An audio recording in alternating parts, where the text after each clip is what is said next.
પુત્ર દ્વારા જીવલેણ હુમલો કરવામાં આવ્યો હોવાનું સીસીટીવી કેમેરામાં કેદ થઈ જવા પામ્યું છે। ફેમિલી કોર્ટમાં ચાલતા કેસને પરત ખેંચવાનું કહી માતા પર સગા દીકરાએ પહેલા આવીને તમાચો અને મુક્કો મારી દીધો હતો। ત્યારબાદ લાકડાના ફટકા વડે માર મારતા હાથ અને માથામાં ગંભીર ઈજા પહોંચાડી હતી। દીકરા દ્વારા જ ક્રૂરતાપૂર્વક માર મારવાના પગલે મહિલાને હાથમાં ફ્રેક્ચર અને માથામાં 7 ટાંકા આવ્યા હતા।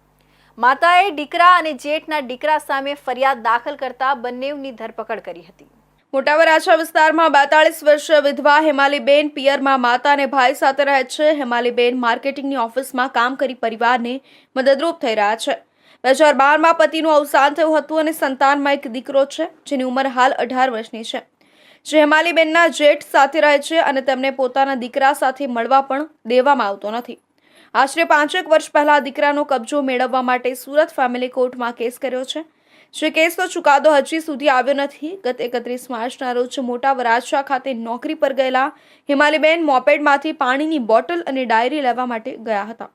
તેમનો દીકરો અને જેઠનો દીકરો બંને ધસી આવ્યા હતા। દીકરાએ માતાને કહ્યું હતું કે તારે ફેમિલી કોર્ટમાં ચાલ તો કેસ ક્યારે પરત ખેંચવાનો છે, અમારે કોર્ટના ધક્કા થાય છે। ત્યારે માતાએ જણાવ્યું કે હું મારી રીતે કેસ પરત ખેંચી લઈશ, જેથી જેઠના દીકરાએ માતાને મારવા માટે ઉશ્કેરાતા દીકરાએ હેમાલીબેનને મારવાનું શરૂ કર્યું હતું।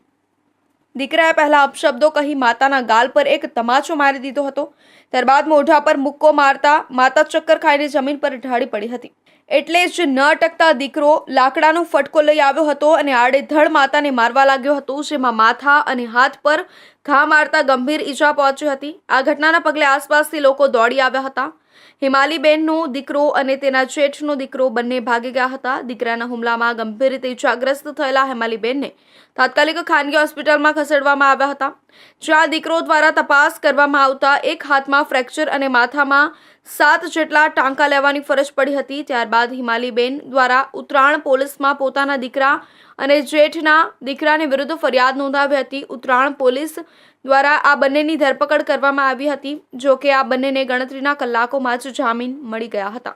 હેમાલીબેન છે તે જ્યારે એમના પર હુમલો થયો એ પછી એમના બ્રધર મારી પાસે આવેલા હતા અને મને બધી હકીકત જણાવી હતી। મેં સીસીટીવી ફૂટેજ જોઈ અને એ પછી રૂબરૂ હોસ્પિટલની મુલાકાત લીધી અને પછી મને ખ્યાલ આવ્યો કે એની બેન સત્ય બોલે છે અને એમની સાથે બહુ જ ખોટું થયું છે। આજે એમના સગા દીકરા એમના ઉપર જે હિસાબથી હુમલો કર્યો તો આમાં તો મહિલા તરીકે એ બેન પણ સેફ નથી। જો પોતાની જ આપણી જનેતા થઈને જ આપણે માર ખાવાનો આવે તો દરેક મા માટે પ્રશ્ન ઊભો થશે। માતા પર જીવલેણ હુમલો કરવા છતાં પણ બંનેને જામીન આપી દેવામાં આવતા માતા દ્વારા પોતાની સુરક્ષાને લઈને સવાલો ઊભા કરવામાં આવ્યા છે। આ સાથે જ માનવ અધિકાર પંચ દ્વારા પણ આ મામલે વિરોધ કરવામાં આવ્યો છે। હલકી બીએનએસની કલમો લગાવીને આરોપીને જામીન આપી દેવામાં આવ્યો હોવાનો આક્ષેપ કરવામાં આવ્યો છે। શ્રી માધવ ગૌશાળા દ્વારા રામનવમી નિમિત્તે ઉધના વિસ્તાર